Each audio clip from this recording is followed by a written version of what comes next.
No juu, Katajanokka on Helsingin hyvin erikoinen alue Helsingissä. Siis silloin kun Helsingistä tuli pääkaupunki ja rakentui toi valtavan hieno empirikeskus, niin tämä oli köyhälistöä, kalastajia, merimiehen leskiä, vankeja. Pieni kuritushuone oli siellä. Eli siis se oli laita Helsinkiä, kunnes sitten Uspenskin katedraali siellä rakennettiin 1860-luvulla ja sen jälkeen rakentaminen alkoi toden teolla 1890-luvulla ja sitä jatkui sitten 1910-luvulle jugendtina kyllä Suomen hienoin jugendalue.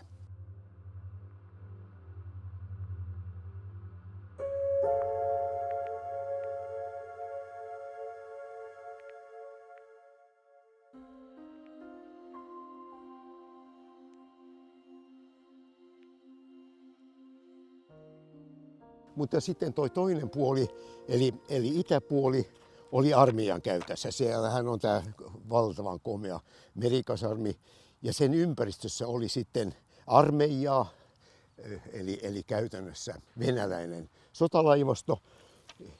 Ja sittemmin Valmetin telakka, siellä tehtiin miehistöveneitä, suuria Volgan työmaita varten silloin, kun Neuvostoliiton ja Suomen välinen kauppa oli hyvässä kunnossa. Ja siellä oli romuttamo ja siellä oli kaiken maailman niin kuin sekalaista hommaa ja pultsareita, yömajoja ja semmoista. Ja niin vielä vankila keskellä, nämä lurjukset siellä lusia ja siinä oli kaikenlaista semmoista yhteydenpitoa ennen kännyköiden aikaa. Ja semmoista vielä. Sitten yhtäkkiä 60-luvun lopulla päätettiin, että Valmet siirtyy Vuosaareen, eli telakka siirtyy Vuosaareen ja koko alue siirtyy Helsingin kaupungin omistukseen.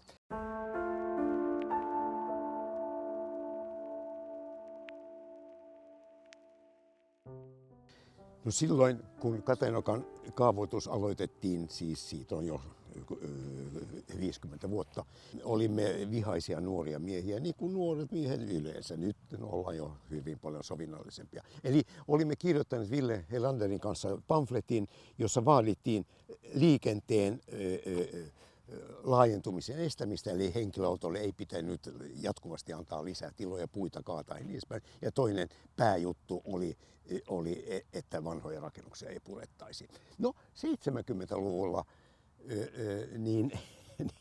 niin tämä purkamisinto oli vielä 60-luvulla ja 70-luvullakin oli aika iso.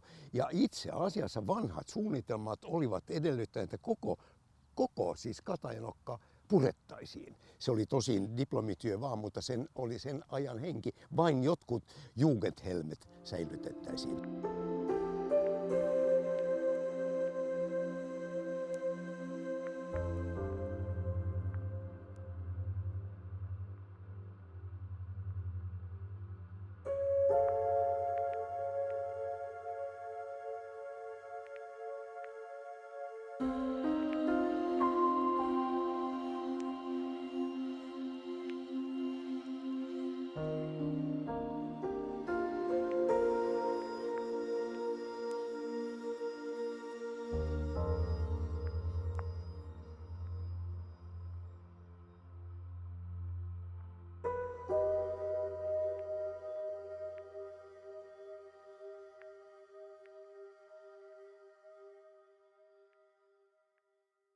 No tää nyt ollaan tässä Haakkoninlahden rannassa, johon tulee siis sinne rakennettu ranta muuten, mutta nämä avokalliot kyllä säilytetään. Ylipäänsä halutaan säilyttää kallioita ja luontoa mahdollisimman paljon. Kävelyranta koko pituudelta ja siihen tulee sitten ravintola ja kahvila ja sen tapasta. Pääsee suoraan raitiovaunulla siihen ihan viereen.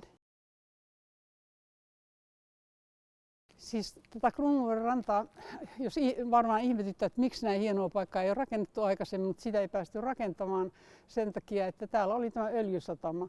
Se oli kaupungin maalla ja vuokrasopimus oli voimassa 2010 asti.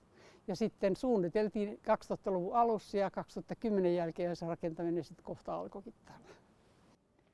Mä oon ollut tämän suunnittelussa mukana ihan alusta asti. Silloin kun ruvettiin miettimään, mitä tästä tulee, niin silloin sain tämän suunnittelutehtävän. Ja tällaisen alueen suunnitteluhan ei koskaan ole, että yksi ihminen sitä suunnittelee, vaan siinä on tietysti iso ryhmä suunnittelemassa. Että siinä oli mun lisäksi yleensä 2 arkkitehtiä ja sitten maisema-arkkitehti ja liikennesuunnittelija, teknistaloudellinen asiantuntija. Ja oltiin yhteydessä sosiaaliseen puoleen ja kauppaan ja kaikkiin tahoihin, jotka on oleellisia tällaisessa suunnittelussa. Alussahan sitä tietysti ensin otetaan siis kaikki tieto, mitä alueesta on. Eli käydään ensinnäkin paikan päälle ja tutkitaan tarkkaan tämä alue, että mitkä on hienoja paikkoja, missä on hienot näkymät, missä on hienoa luontoa, mitä halutaan ehdottomasti säilyttää ja mikä taas ei ole ehkä niin tärkeää. No, tässähän ei niin varsinaisia rakennuksia juurikaan ole paljon, mitä säilytettäisiin, koska tämä on ollut öljysatama. Mutta tämä öljysatama, kun se oli kuitenkin niin 100 vuotta Helsingin historiaa ja hyvin näkyvää historiaa, niin ajateltiin, että siitä olisi kyllä hyvä säilyttää jotain.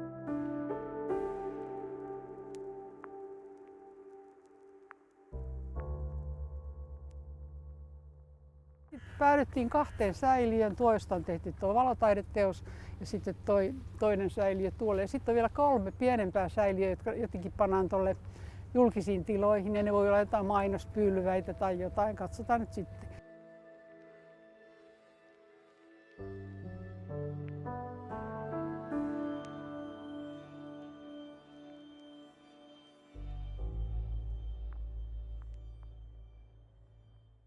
No Kateenokkahan on mulle hyvin rakas ja tuttukin.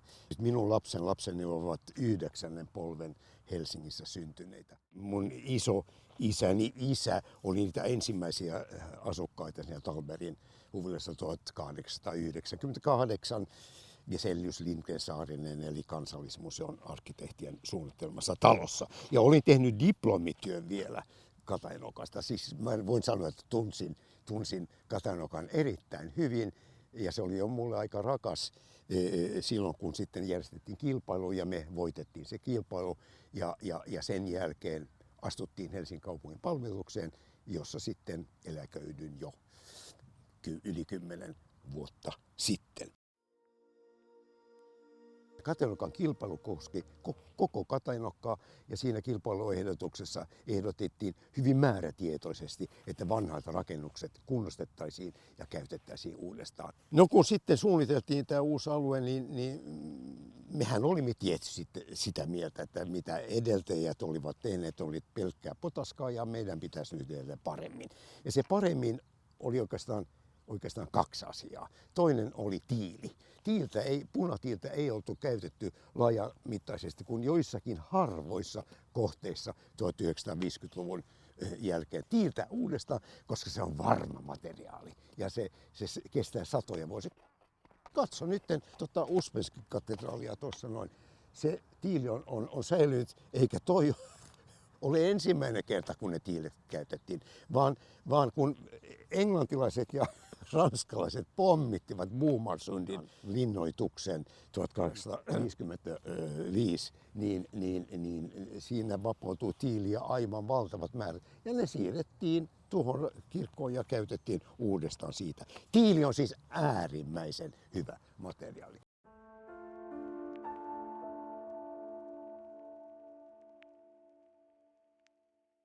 Ja toinen juttu oli suljettu kortteli. Eli se yksinkertainen asia, että rakennus menee eheänä kulman ympäri. Merihaat ja muut, siinä oli erillään seisovia rakennuksia, jotka ovat ikään kuin viipaleita, voidaan sanoa laatikoita. Mutta me käännettiin laatikot menemään korttelin ympäri ja näin saavutettiin suljettu tai puoliavoin piha, joka aukeaa vain Suomenlinnaan.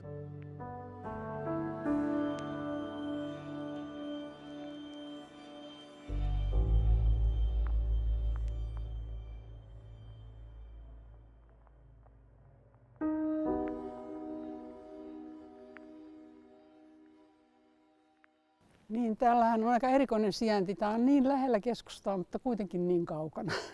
Jos mennään tuolta metrolla, niin kuin nyt mennään Herttoniemen kautta.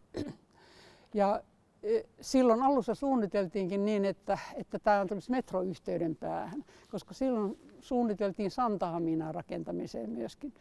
Ja silloin oli ajatus, että Katajanokalta tulee metroyhteys.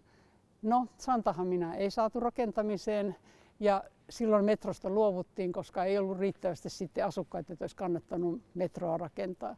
Ja sitten ruvettiin suunnittelemaan tätä pikaraitiotietä, kun moneen eri paikkaan sovitettiin ja lopulta sitten päädyttiin tähän ratkaisuun, että se menee Kalasataman kautta Hakaniemeen.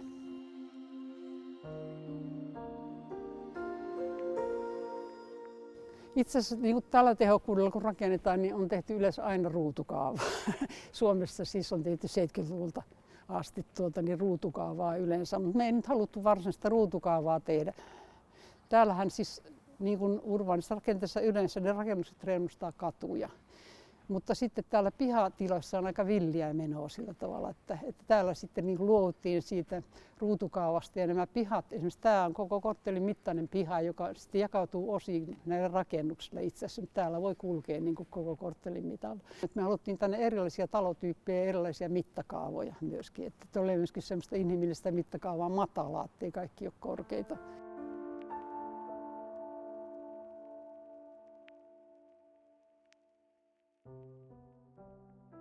Tämä Engelin suuremmoisin sommitelma, tämä merikasalmi, sehän on 300 metriä pitkä. Sitten kun piti rakentaa uutta kaupunkia, niin meille, eli Ville Helander, joka sitten on ollut toiminut rakennustaiteen historian professorina teknisessä korkeakoulussa, hänestä oli hyvin tärkeää, että mikään rakennus siellä taustalla, uusi Katajanoka, ei ikään kuin kurkista sen merikasarmin ylle, vaan merikasarmi on se tärkein juttu ja kaikki muu alistuu siihen. Siksi 6 kerrosta oli maksimissaan ja sitten se porrastuu alue merelle päin, että kaikki vähän näkee merta, Suomenlinnaa, Suomenlahtea. No, tämä on nyt 50 vuotta sitten ja sen jälkeen on hirveän paljon muuttunut. Toi makasiinirivistö siellä Uspenskin katedraalin alapuolella, siinä oli tavaramakasiinia. Siis se oli Pohjois-satama ja satamasta laivoista vietiin tavaraa suoraan makasiineihin. No se aika on kauan aikaa sitten ohitse. Nyt siellä on ravintoloita, toimistoja, asuntoja. Sen jälkeen tuossa on semmoinen vaalea rakennus, joka on vähän kulmittain. Se oli Pauligin siis kahvipahtimo. Kaikki helsinkiläiset, jotka ovat yhtä vanhoja kuin minä, eli siis aika vanhoja, niin muistavat kahvin pahtimon hajun, joka levisi ympäri Helsinkiä, jos oli sellainen tuuli. No nyt se on muutettu komeiksi asunnoiksi.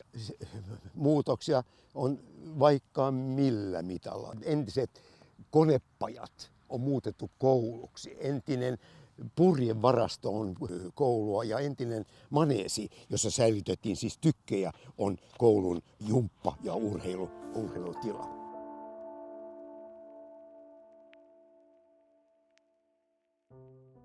Täällähän ei ollut rakennuskantaa juuri lainkaan, että sitä ei pohdittu, että mitä säilyttää ja mitä ei säilytetä. Yleensähän kannattaa tietysti nykyaikana säilyttää kaikki, mikä on mitenkään korjattavissa ja mahdollista. Mutta täällä oli siis tämä öljysatama ja sitten täällä oli niinku tällainen kulttuurihistoriallinen perinne. Eli tämä on ollut Helsingin tämmöinen kesän viettopaikka 1800-luvulta alkaen. Täällä on ollut 3 kartanoa, Degerö, Tullisaari ja Stansvik. Ja niiden lähistöllä sitten on rakennettu myöskin tällaisia isoja huviloita. Esimerkiksi Stanskiin liittyy 7 huvilaa, jotka vieläkin on siellä. Ja sitten tuossa Kruunvuorossa oli 1200-luvun lopussa lähes 30 huvilaa. Se on jylhä kallio, kun olisi jossain erämaassa. Ja se on sellainen pieni lampi keskellä. Eli siis tultiin höyrylaivalla, joka muuten lähti jo 1237 Helsingistä Degeröön ja vietettiin sitten kesää täällä. Sodan jälkeen siellä oli muun muassa Hertta Kuusinen, Elvi Sinervo ja muita tunnettuja vasemmistolaisia vietti kesää 10 vuotta suurin piirtein. Ja sitten siinä kävi niin, että pikkuhiljaa ne huvilat siellä rappeutui, niitä ei pidetty kunnossa eikä käytetty enää. Ja silloin kun me aloittiin suunnitella 2000-luvun alussa, niin siellä vielä oli 3 huvila, jotka ehkä olisi voinut säilyttää. Mutta nekin sitten romahti ja viimeinenkin paloi sitten. Että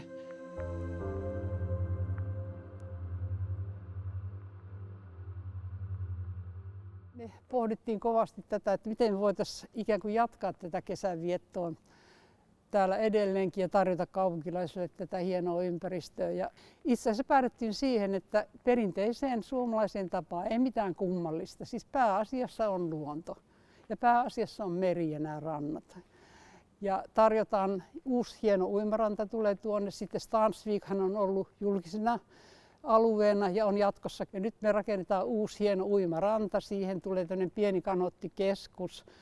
Siis, ja venesatamia, tulee vierailusatamia ja pari venesatamaa, eli kaikkea merellistä puuhaa.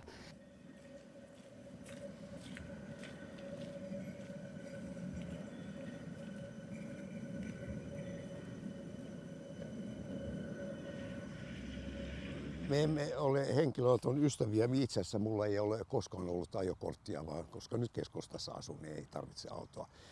Mutta me olimme sitä mieltä, että ei pitäisi tehdä kävelykatoja eikä yksinomaan ajoneuvoille tehtyjä katoja, vaan kadut Katajanokan alueella on kaikille sopivia. Siis siinä on kaksisuuntainen liikenne ja pysäköinti 5,5 metrin ajoradalla. Ja autohan on 2,5 metriä. Ymmärtää, että siinä jos kohtaa toisen auton ja vielä on pysäköintiauto, niin toinen jää vaan odottamaan ja ajaa hiljaa. Ja tämä hiljaisuus ja hitaus on juuri Katajanokan uuden alueen niin kuin tunnusmerkki. Sillä kukaan ei yksinkertaisesti pääse hurjastelemaan.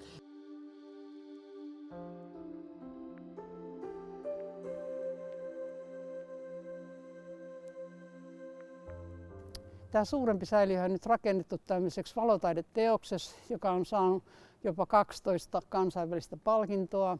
Me pidettiin pieni kilpailu siitä.